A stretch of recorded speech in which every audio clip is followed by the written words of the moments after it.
हमारे चैनल पर। मैं हूं आपके साथ शिप्रा सैनी। कोरोना महामारी के बीच कांग्रेस की साजिश बेनकाब हुई है। बीजेपी ने कांग्रेस की टूलकिट को एक्सपोज किया है। बीजेपी प्रवक्ता संबित पात्रा ने कहा है कि कांग्रेस गिद्ध से भी बदतर हो चुकी है। आपको बता दें, सोशल मीडिया पर लगातार एक टूलकिट वायरल हो रही है और बीजेपी के तमाम नेता इस टूलकिट को सोशल मीडिया अकाउंट पर पोस्ट करते हुए कांग्रेस पार्टी पर पलटवार करते नजर आ रहे हैं। अब बीजेपी प्रवक्ता संबित पात्रा ने एक प्रेस कॉन्फ्रेंस करते हुए इसी टूलकिट का जवाब कांग्रेस पार्टी को दिया है। आपको बता दें, ये जो डॉक्यूमेंट है लगातार सोशल मीडिया पर वायरल हो रहा है। इसमें कांग्रेस पार्टी का स्लोगन बना हुआ है और पार्टी ने अपने नेताओं को गाइडलाइंस के तहत ये दस्तावेज सौंपे हैं जो अचानक से अब लीक हो चुके हैं और कांग्रेस पार्टी अब चारों तरफ से घिरती नजर आ रही है। ना सिर्फ बीजेपी के तमाम नेता अब कांग्रेस पार्टी की इस साजिश पर सवाल उठा रहे हैं, बल्कि खुद बीजेपी प्रवक्ता संबित पात्रा ने ट्वीट करते हुए इन डॉक्यूमेंट्स को शेयर किया है और तंज कांग्रेस पार्टी पर कसते हुए ये कहा है, आखिर क्या इस तरीके से कांग्रेस पार्टी आपदा में लोगों की मदद कर रही है। इस टूलकिट में प्रधानमंत्री नरेंद्र मोदी की सरकार को कोरोना के प्रबंधन में असफल रहने का दावा करते हुए इसके पीछे कुंभ मेला, चुनावी रैलियां और सेंट्रल विस्टा जैसे प्रोजेक्ट को जिम्मेदार ठहराया गया है। नेताओं को यह बताया गया है कि आखिर किस तरीके से देश के अलग अलग कोने में मोदी सरकार को घेरना है, किस तरीके से सरकार पर सवाल उठाने हैं और लोगों के बीच इस महामारी को लेकर भ्रम फैलाना है। और इसके लिए ना सिर्फ कुंभ मेला, ईद और तमाम ऐसे मुद्दों का इस्तेमाल किया गया है, बल्कि मीडिया को भी सहारा बनाया गया है।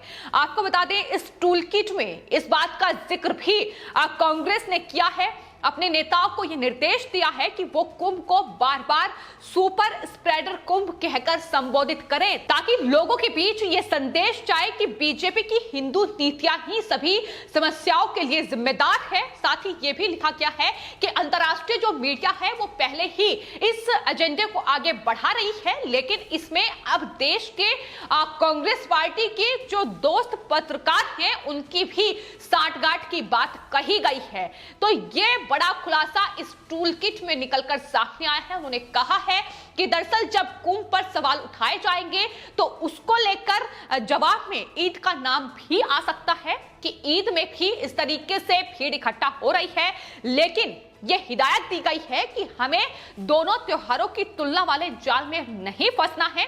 स्पष्ट निर्देश ये दिया गया है कि ईद को लेकर एकदम से चुप्पी साधे रखनी है और साथ ही ये भी कहा गया है कि अगर ईद को लेकर कोई बवाल हो, कुछ सवाल उठाए जाएं, तो उससे खुद को बिल्कुल अलग रखना है, उस पर कोई टिप्पणी नहीं करनी है। साथ ही आपको बता दें, बीबीसी और रॉयटर्स जैसे मीडिया संस्थानों के लेख का सहारा भी इस टूलकिट में लिया गया है।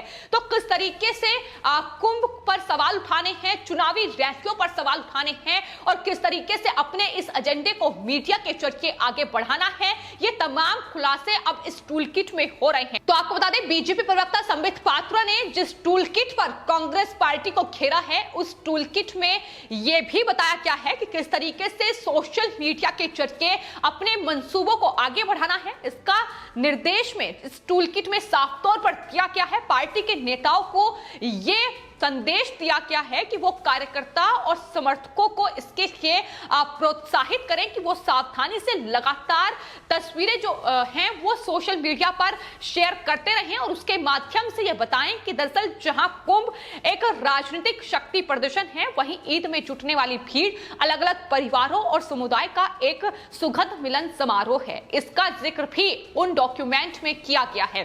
तो कांग्रेस पार्टी लगातार बेनकाब होती नजर आई है। कोरोना महामारी का यह दौर जो देश पर इतना चुनौतीपूर्ण वक्त है, जिससे निपटने के लिए हर संभव सरकार कोशिश कर रही है, लेकिन कांग्रेस पार्टी तमाम मौकों पर घेरने का कोई मौका नहीं छोड़ रही है। और इससे पहले प्रधानमंत्री को जो लेटर लिखा गया कांग्रेस पार्टी की ओर से, उस पर भी संबित पात्रा ने कहा है कि दरअसल ये जो लेटर है ये भी एक साजिश का ही हिस्सा है, क्योंकि उस लेटर का जिक्र इन डॉक्यूमेंट्स में भी किया गया है। वही बात अगर पीएम केयर फंड की जाए तो पीएम केयर फंड पर जो कांग्रेस पार्टी ने सवाल खड़े किए हैं वो भी इस षड्यंत्र का ही हिस्सा है। मीडिया का इस्तेमाल बखूबी तरीके से किया गया है। मिसिंग गवर्नमेंट का जो इंडिया टुडे और आउटलुक के मैगजीन कवर पेज पर जो नजर आया था, दरअसल उसको ही आगे बढ़ाते हुए कांग्रेस पार्टी ने इन डॉक्यूमेंट में उसका जिक्र किया है कि दरअसल ऐसे प्रोपेगेंडे आगे बढ़ाए जाएं जिससे कि सरकार की छवि को देश में धूमिल किया जा सके। उन्होंने हालांकि यह भी दावा किया है कि दरअसल प्रधानमंत्री नरेंद्र मोदी की छवि, सरकार की छवि इस महामारी के दौरान भी खराब नहीं हुई है, लेकिन किस तरीके से उस छवि को धूमिल किया जाए उसको लेकर ही ये तमाम साजिश इन डॉक्यूमेंट में रची गई है।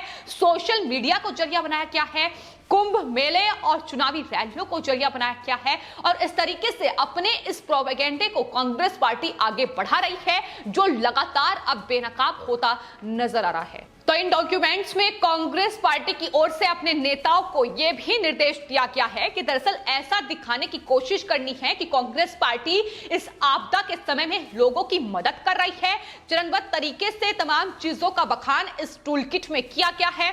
लोगों की मदद कैसे करनी है वो तमाम स्टेप भी बताए गए हैं। पहले चरण में सोशल मीडिया टीम बनाकर मदद की गुहार लगा रहे लोगों को मैसेज करना है। दूसरे स्टेप में उससे कहना है कि वो फिर से वैसा ही पोस्ट करे, लेकिन अब की बार यूथ कांग्रेस और उनके नेताओं को टैग करना है। तीसरे चरण में जो पत्रकार हैं, जो ये कांग्रेस पार्टी के जो दोस्त पत्रकार उसमें लिखा गया है, उसकी मदद से पोस्ट को आगे बढ़ाना है।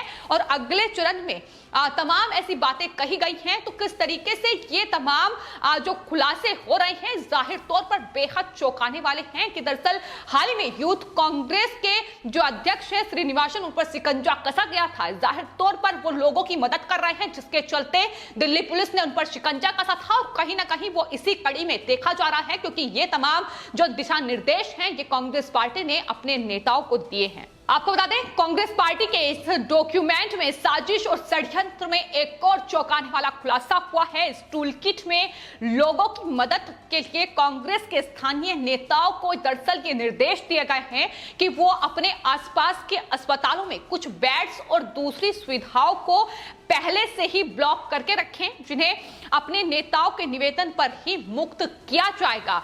5वें पॉइंट में यह निर्देश दिया गया है कि इंडियन यूथ कांग्रेस के हैंडल को टैग ना करने वाले पीड़ित को कोई भी रिएक्शन ना दिया जाए, मतलब उनकी मदद ना की जाए।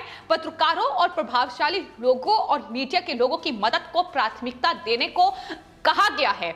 तो ये खुलासा है जो लगातार कांग्रेस पार्टी को लेकर हो रहा है और कहीं ना कहीं बीते दिनों जिस तरीके से तमाम चीजें देखने को मिली हैं वो साफ तौर पर यह इशारा करती हैं कि देश के वो तमाम पत्रकार जो लगातार फिर चाहे रवीश कुमार हो या फिर राजदीप सरदेसाई हो, जिस तरीके से लोगों की मदद की गुहार लगा रहे हैं, इंडियन यूथ कांग्रेस के अध्यक्ष जिस तरीके से लोगों की मदद कर रहे हैं, वो तमाम इसी टूल किट का हिस्सा हैं और इसी टूल किट के जो कांग्रेस का षड्यंत्र है, ये प्रोपेगेंडा है, इसे आगे बढ़ाने का काम कर रहे हैं। मिसिंग गवर्नमेंट का जो कवर पेज है वो भी यही इशारा करता है कि दरअसल ये तमाम मीडिया संस्थान, फिर चाहे इंडिया टुडे हो, एनडीटीवी हो या फिर आउटलुक हो, ये तमाम लोग हैं जो कांग्रेस पार्टी के इस एजेंडे को आगे बढ़ा रहे हैं। इस टूल किट में हालांकि प्रधानमंत्री नरेंद्र मोदी की छवि को किस तरीके से धूमिल करना है, इस कुप्रबंधन को लेकर ये लगातार अपने नेताओं को सलाह कांग्रेस पार्टी ने दी है। साथ ही आपको बता दें, कांग्रेस पार्टी ने अपने नेताओं कार्यकर्ताओं को इस सलाह दी है कि ऐसी मैगजीन की कवर स्टोरीज को जमकर शेयर करने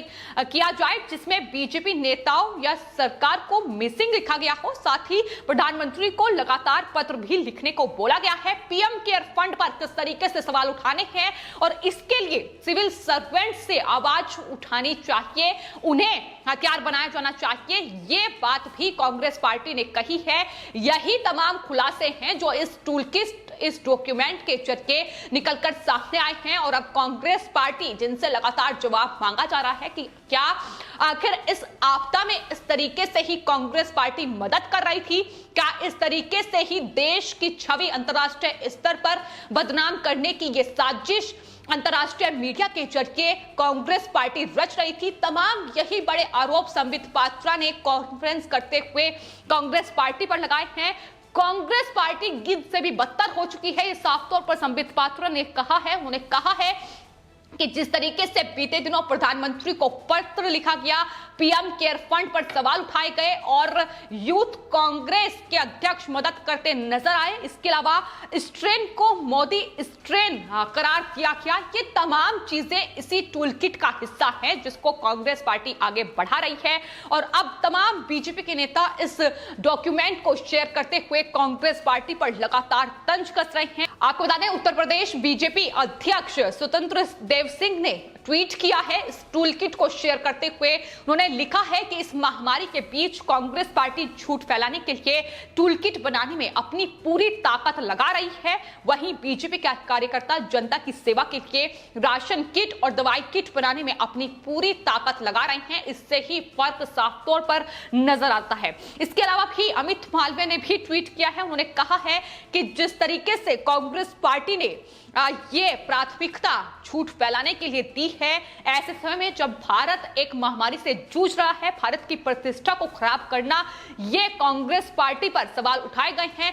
तो लगातार अब राहुल गांधी, प्रियंका गांधी वाड्रा, सोनिया गांधी घिरती नजर आ रही है कि आखिर ये क्या साजिश और षड्यंत्र उनकी तरफ से इस कोरोना के संकट में भी चल रहा था। इसका जवाब अब कांग्रेस पार्टी से मांगा जा रहा है। फिलहाल आपकी इस पूरे मामले पर क्या राय है, हमें कमेंट बॉक्स में जरूर लिखें और चैनल को सब्सक्राइब करें। धन्यवाद।